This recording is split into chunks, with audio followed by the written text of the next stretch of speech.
Hey there, welcome back to BigyaJyoti. কোনো অসমীয়া কলপাতৰ বিষয়ে নকৈ কোৱাৰ কোনো প্ৰয়োজন নাই। প্ৰত্যেকই কলপাতৰ বিষয়ে জানে। বহু অতীজৰে পৰা এই কলপাত বিভিন্ন উৎসৱ পাৰ্বণ ৰীতি নীতি খাদ্য প্ৰস্তুতকৰণ খাদ্য গ্ৰহণ ইত্যাদি বহুলভাৱে ব্যৱহাৰ কৰি আহিছে আৰু ব্যৱহাৰ কৰি আহিছে। আপোনাক মই নকৈ কোৱাৰ প্ৰয়োজন নাই কলপাত দৰিকণা মাছকেইটা বান্ধি পেলাই জুইত হেকি খালে তাৰ তৃপ্তি কেনেকুৱা তাৰ সোৱাদ কেনেকুৱা সেই কথা মই আপোনাক নকৈ কোৱাৰ প্ৰয়োজন নাই। কিন্তু কথা হ'ল যে কলপাতৰ কোনটো ফালে আপুনি ব্যৱহাৰ কৰে আপুনি ওপৰৰ ফালটো আপুনি ব্যৱহাৰ কৰে নে তলৰ ফালটো আপুনি ব্যৱহাৰ কৰে এই কথাটো কিন্তু বিশেষভাৱে চিন্তা কৰাটো জৰুৰী আছে আৰু সেই বিষয়ে বিশেষভাৱে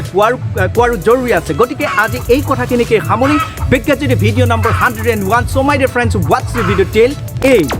অসমত প্ৰায় সকল লোকে এই কলপাতৰ ওপৰৰ ফালটো ব্যৱহাৰ কৰে যেটো দাঁত হেউজিয়া আৰু গছত লাগি থাকিলে কলপাত খেলা যেটো আকাশলৈ মুখ কৰি থাকে সেই ফালে ব্যৱহাৰ কৰে কিন্তু উজনি অসমৰ কিছু আহোম লোক বা কিছু মুছলিমীয় সম্প্ৰদায়ৰ লোকে কি কৰে কলপাতৰ এই গুৰিৰ ফালে থকা এই তলৰ সাইডটো যেটো পাতল হেউজিয়া এই সাইডটোত ব্যৱহাৰ কৰে কিবা এটা পাতত দিয়াৰ ক্ষেত্ৰতো এই সাইডত দি পেলাই ব্যৱহাৰ কৰে খাদ্য গ্ৰহণ কৰাৰ ক্ষেত্ৰতো এই সাইডে লৈ পেলাই গ্ৰহণ কৰে কলপাতৰ এই ফালটো যিসকলে ব্যৱহাৰ কৰে সেইসকলে এই ফালটো ব্যৱহাৰ কৰা লোকসকলক কয় যে আপোনালোকে উল্টা কাম এটা কৰিছে আকৌ কলপাতৰ এই ফালটো যিসকলে ব্যৱহাৰ কৰে সেইসকলে এইফালে ব্যৱহাৰ কৰা লোকসকলক কয় যে আপোনালোকে উল্টাকে কামটো কৰিছে মই এজন ডিব্ৰুগড়ৰ আহোম ল'ৰা মই সৰুৰ পৰা দেখিছোঁ আমাৰ ইয়াত এই কলপাতৰ এই ওপৰৰ ফালটো ব্যৱহাৰ কৰে যোৰহাটলৈ মই যেতিয়া গৈ পেলাই কলপাতৰ বিভিন্ন উৎসৱ পাৰ্বণৰ কলপাত দিলে যেতিয়া মই এনেকৈ লৈ পেলাই খাদ্য গ্ৰহণ কৰিবলৈ লওঁ তেতিয়া তেওঁলোকে কয় যে এয়া উলুটা হৈছে এই ধৰণে নকৰে এয়া ওপৰ ফালেহে কৰে কিন্তু প্ৰশ্ন হ'ল যে কলপাতৰ কোনটো ফাল আসলতে ব্যৱহাৰ কৰিলে আমি আটাইতকৈ বেছি লাভৱান হ'ম এইটো এটা কিন্তু সাম্প্ৰতিক সময়ত এটা জটিল প্ৰশ্ন এই জটিল প্ৰশ্নটোৰ উত্তৰ কিন্তু আমি বিজ্ঞানসন্মতভাৱে যদি চিন্তা কৰোঁ তেতিয়াহ'লে কিন্তু আমি তাৰ উত্তৰটো পাম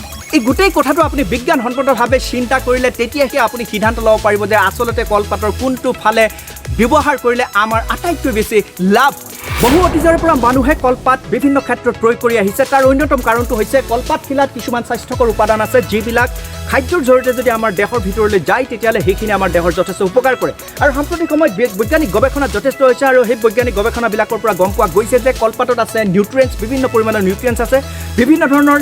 নেচাৰেল এণ্টিঅক্সিডেণ্টছ আছে এণ্টিবেক্টেৰিয়েল এজেণ্টছ আছে আৰু সেই নেচাৰেল এণ্টিঅক্সিডেণ্টছবিলাক আমাৰ দেহৰ কাৰণে বিৰাটেই জৰুৰী আৰু সেই নেচাৰেল এণ্টিঅক্সিডেণ্টছবিলাকৰ ভিতৰত আটাইতকৈ অন্যতম হ'ল এপিগেলাকেটেচিন গেলেট আৰু যিটো এণ্টিঅক্সিডেণ্ট গ্ৰীণ টিটো পোৱা যায় গতিকে সেই এণ্টিঅক্সিডেণ্ট যদি আমি কলপাত ব্যৱহাৰ কৰিলে আমাৰ দেহৰ ভিতৰলৈ যায় যথেষ্ট উপকাৰ হয় গতিকে কলপাতৰ বান্ধি যদি আমি চাউল সিজাই খাওঁ ঠিক তেনেকৈ আমি কলপাতত যদি বিভিন্ন ধৰণৰ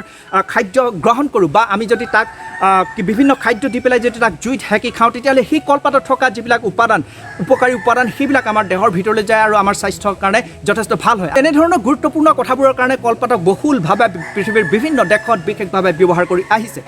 কলপাত খিলাৰ তলৰ সাইডে এটা বিশেষ পদাৰ্থ থাকে আপুনি যদি তলৰ সাইডে হাতখন এনেকৈ মোহাৰি আনে তেতিয়াহ'লে আপোনাৰ হাতত অকণমান বগা বগা পদাৰ্থ একবিধ লাগি আহিব এয়া অকণমান বগা বগা পদাৰ্থ এবিধ লাগি আহিব আৰু ইয়া কি জানেনে ইয়া হৈছে এবিধ মমজাতীয় পদাৰ্থ ৱেক্সি কটিং এই ৱেক্সি কটিংটো ইয়াত আছে দৰাচলতে ৱেক্সি কটিংটো দুইটা সাইডে থাকে কিন্তু এই দুইটা সাইডে থাকে এইবিলাকক কোৱা হয় কুটিকেলছ কিন্তু এই তলৰ সাইডে কলপাত খিলাৰ তলৰ সাইডে এই ৱেক্সি কটিংটো বেছিকৈ থাকে গতিকে আপুনি যেতিয়া খাদ্য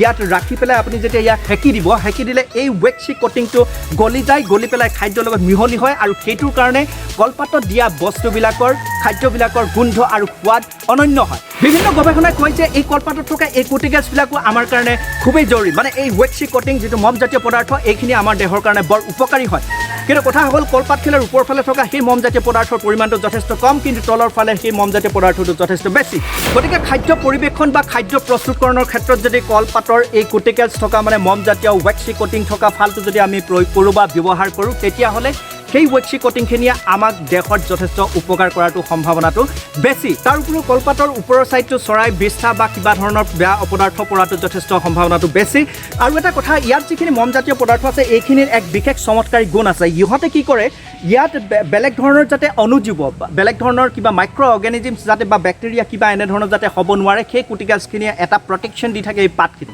বিজ্ঞানসন্মতভাৱে কথাটো চিন্তা কৰিলে খাদ্য প্ৰস্তুতকৰণ বা খাদ্য গ্ৰহণৰ ক্ষেত্ৰত কলপাতৰ এই তলৰ ফালটো যদি বিশেষভাৱে আমি প্ৰয়োগ কৰোঁ তেতিয়াহ'লে আমাৰ দেহৰ বাবে বেছি উপকাৰী হয় কিন্তু আপুনি পাৰিব জানো মই কোৱা এই কথাটো আগত ৰাখি আপুনি আনে নকৰা কাম এটা কৰিবলৈ বা আনে নোলোৱা সিদ্ধান্ত এটা ল'বৰ বাবে কিন্তু মই ক'ব খোজোঁ যে কলপাতৰ যদি আপোনাক স্বাস্থ্যকৰ উপাদানবিলাক ভালকৈ লাগে তেতিয়াহ'লে আপুনি কলপাতৰ এই তলৰ ফালটো আপুনি খাদ্য প্ৰস্তুত বা খাদ্য গ্ৰহণ কৰাৰ ক্ষেত্ৰত ব্যৱহাৰ কৰক with this my dear friends see you next